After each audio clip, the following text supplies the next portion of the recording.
দেখুন 10 টাকা দামের 3 প্যাকেট আমি গুঁড়ো দুধ নিয়েছি। এই দুধ দিয়েই আমি আজকে মিষ্টিটা বানাবো। এবার হালকা করে একটু নেড়ে দেবো। এই দেখুন রসমালাইগুলো কিন্তু কত সুন্দর ফুলছে আর পুরো ভেসে উঠেছে।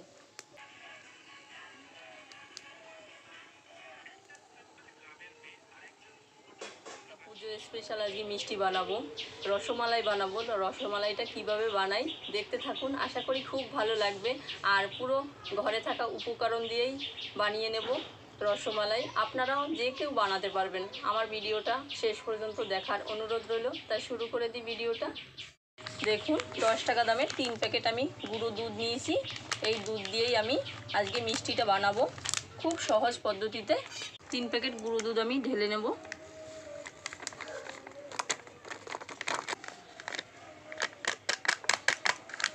তিন প্যাকেট গুঁড়ো দুধ আমি ঢেলে নিয়েছি।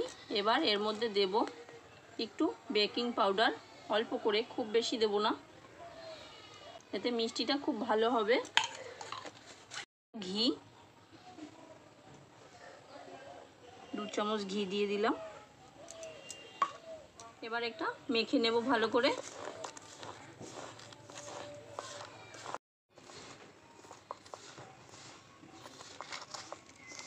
ভালো করে মেখে নিয়েছি। এবার দেখুন এই মুঠো করলে কিভাবে মুঠো হয়ে যাচ্ছে, তখনই বুঝতে হবে ভালো করে ময়াম দেওয়া হয়ে গেছে এটা। এবার ভালো করে ফেটিয়ে নেব ডিমটা।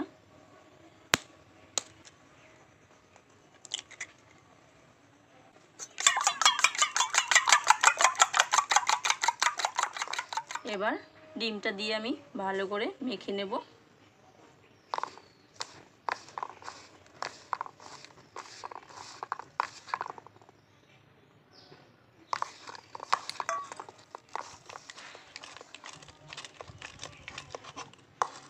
মিষ্টির জন্য তৈরি হয়ে গেল। এবার আমি এটা একটু ঢেকে রেখে দেবো একটু সময়।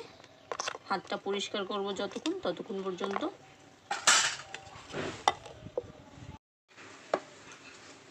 তো বন্ধুরা, হাত পরিষ্কার করে নিয়েছি ধুয়ে। এবার আমি যে কাজটা করব, এই প্লেটটা একটু ঘি মাখিয়ে নেব। এবার এখান থেকে ছোট্ট ছোট্ট, এই দেখুন কত সুন্দর সেট হয়ে গেছে, এরকম ছোট্ট ছোট্ট বল করে নেব।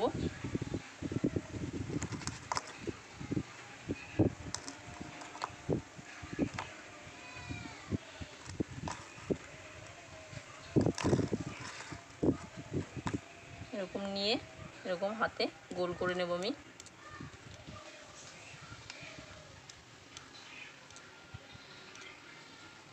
এই দেখুন এইভাবে।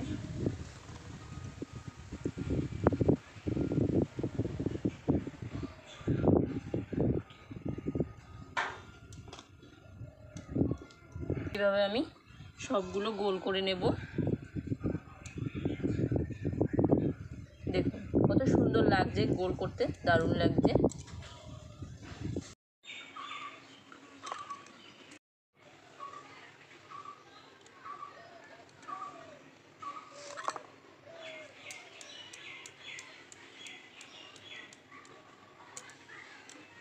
দেখুন বলগুলো খুব ছোটও করিনি বড়ও করিনি, মিডিয়াম করেছি। এটাই ফুলে অনেকটাই হয়ে যাবে। রসমালাইয়ের জন্য সবগুলো আমি বল করে নিয়েছি এইভাবে গোল গোল করে। এবার বাকি কাজটা করে নেব। উনুনে একটা কড়াই বসিয়ে দিলাম। দুধ,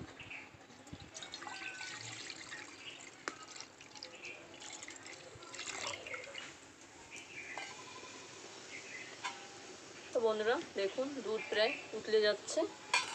আমি এর মধ্যে দিয়ে দেব 4টে এলাচ, তাহলে গন্ধটা খুব সুন্দর আসবে, খেতে খুব ভালো লাগবে।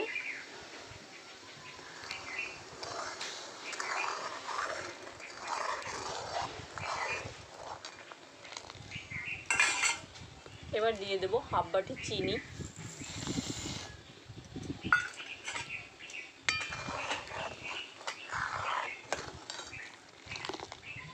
এবার আরেকটু জাল করে নেব।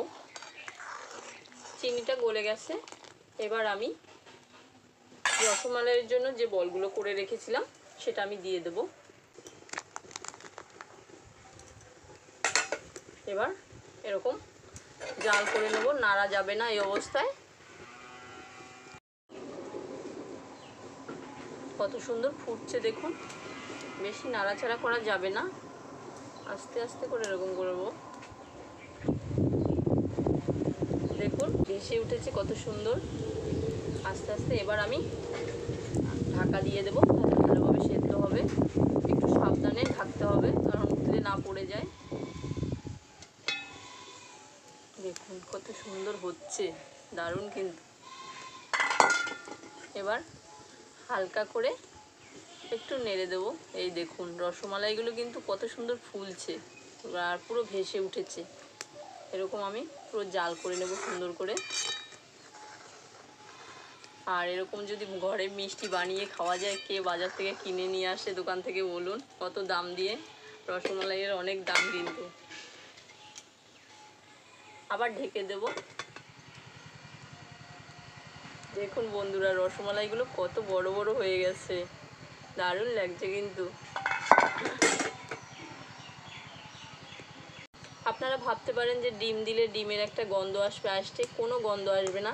তার জন্য এটা ভালো করে ফুটিয়ে নিতে হবে, জাল করে একদম গাঢ় করে নিতে হবে রসমালাইয়ের মতো, তাহলে আর কোনো গন্ধ থাকবে না, এতে দারুণ লাগবে। দেখুন রসমালাইয়ের জন্য যে বলগুলো করেছিলাম কত ছোট ছিল, ফুলে ডবল হয়ে গেছে দেখুন, দারুণ।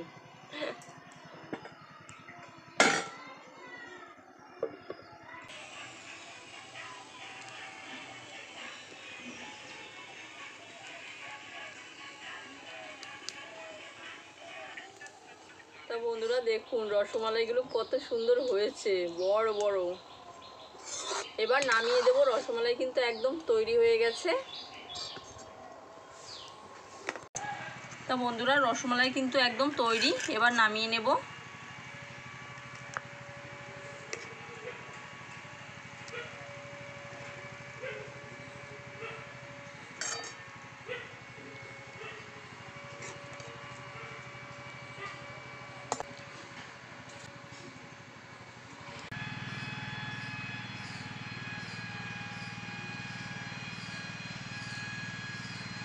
বন্ধুরা দেখুন কত সুন্দর হয়েছে, একদম দোকানের মতো।